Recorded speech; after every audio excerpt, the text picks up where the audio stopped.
Savage Opress was undeniably a domineering presence on the battlefield.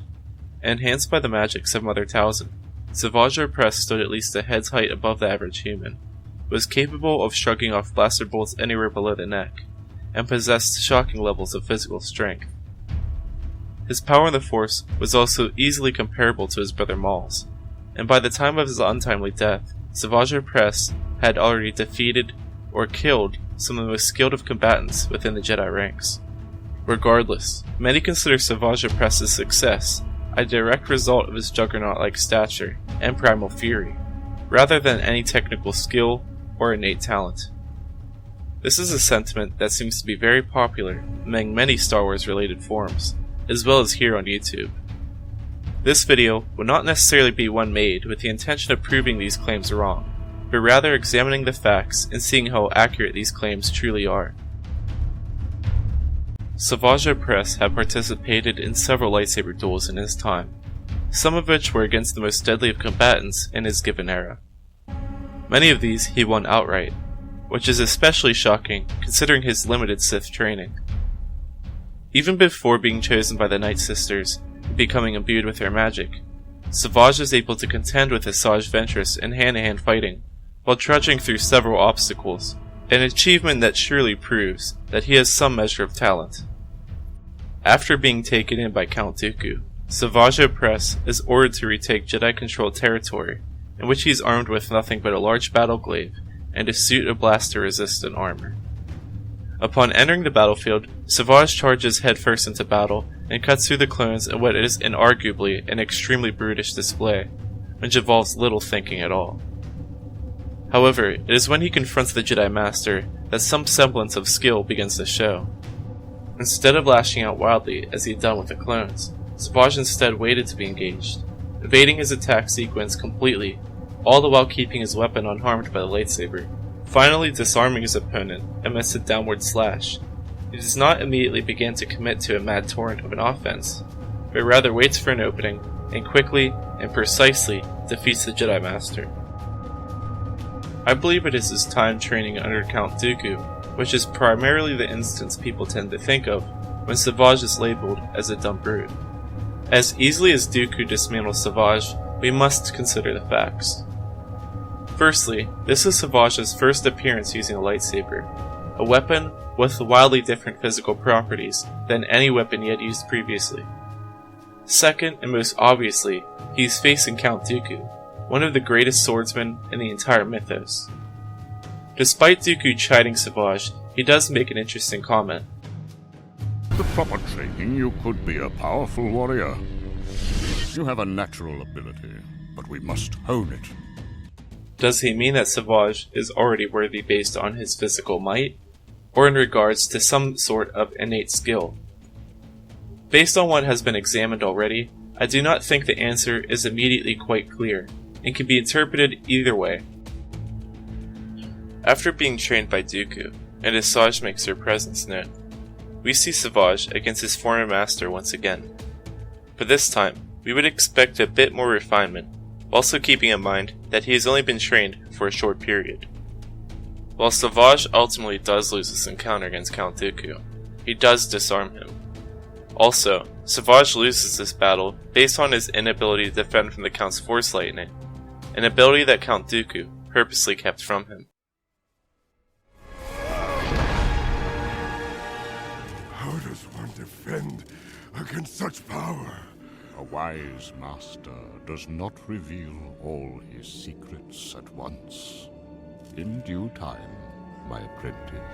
However, again referencing Count Dooku's extreme levels of skill, it is unsurprising that the events happened in this manner, even with Asajj's assistance. Just mere moments later, he has a brief engagement with Obi-Wan Kenobi and Anakin Skywalker, two of the Order's greatest duelists. From the little we see, Savage holds his own, and actually puts both of them on the defensive. While he surely could not defeat them, he didn't give them any opportunity to retaliate, an impressive feat given the fact that he is outnumbered, and certainly outclassed. Now under the tutelage of his brother Maul, who is implied to have continued Savage's training, we can finally hold him to a standard where excuses cannot be made based on inexperience nor lack of refinement. Now that it is appropriate to hold him to a bit of a higher standard, we must consider the details of his combative style. Due to the nature of his stature, a form like Juyo, which prides itself on a completely domineering, powerful, and chaotic offensive, would likely be the best fit for Savage. Although given the intense requirements of mastering Juyo, as detailed by the Battlemaster Sindralig, it is more likely, at least in my opinion, that Savage used traditional glaive techniques learned upon Dathomir, which he then melded with accelerated and streamlined lightsaber training. By examining him in combat, I believe this assumption is proven true. His attack patterns were already extremely simple, yet explosive in manner, and I believe by utilizing a style similar to a Juyo, he is better honed in the way Dooku was mentioning previously. However, there is one advantage Savage has while using this style that similar practitioners could not possibly replicate.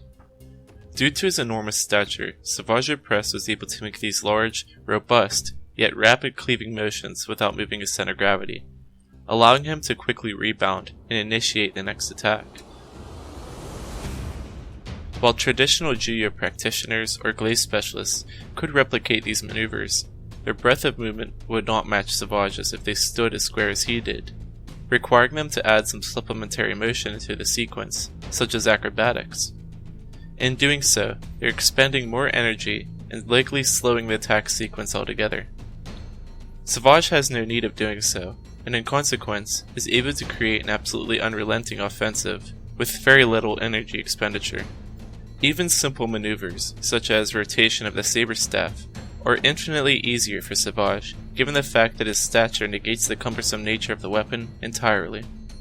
From this standard of which we are now holding Savage, his accolades include dispatching the Jedi Master Adi Gallia, a High Council member, defeating Asajj Ventress in an encounter with Obi-Wan, in which Obi-Wan himself noted they are outmatched, held his own against Plo Koon, all the while being flanked by clone troopers, although he did win by ripping Plo's mask off, as well as briefly keeping pace with Sidious, though he was clearly toying with the opponents.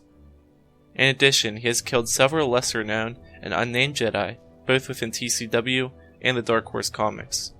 This also does not include the instances in which he put Anakin and Obi-Wan on the defensive, or the happenings of his first mission, both of which occurred before he had even known Maul existed and received proper training. However, it would be misleading of me not to mention that in consequence to his rather direct and broadly offensive style, Savage's defensive lapses have been exploited, a severe consequence to using a style similar to Juyo, as it falls short in this category. In addition, and again like Juyo, he often falls into a fit of tunnel vision and allows his rage to overtake him. But fits of rage have been seen in many Force wielders, and doesn't necessarily discredit the entirety of their ability.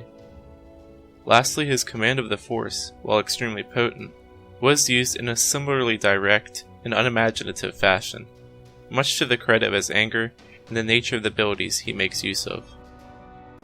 So now, having finally examined all of these facts and circumstances, is Savage truly just a dumb brute, or is he really a skilled Jedi killer? I believe the answer likely lies somewhere in between. Given his bullish appearance and his untamed, indirect fighting style, it is easy to see why many would believe him to be an unthinking beast, as his fighting style certainly lacks any sort of finesse. But due to his natural strength, it would honestly be foolish for Savage not to be so dynamic and unrelenting, as this fighting style effectively smothers his opponents, leaving little room for retaliation. In addition, Savage has shown on numerous occasions that he does have the capacity to be precise and efficient in dismantling his opposition, these being against fully trained Jedi Masters. By and large, his worst showings were against Count Dooku and Darth Sidious, two opponents who would be a total mismatch for even the majority of Jedi within the era.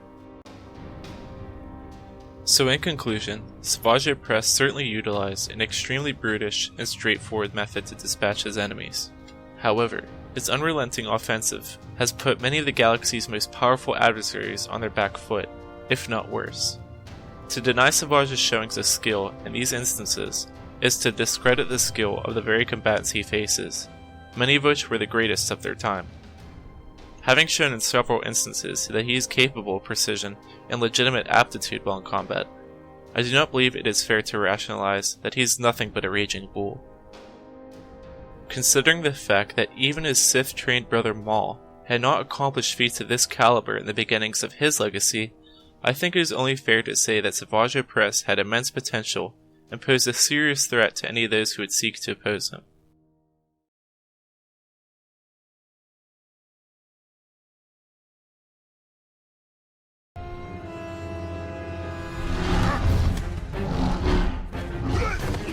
Give that guy a map.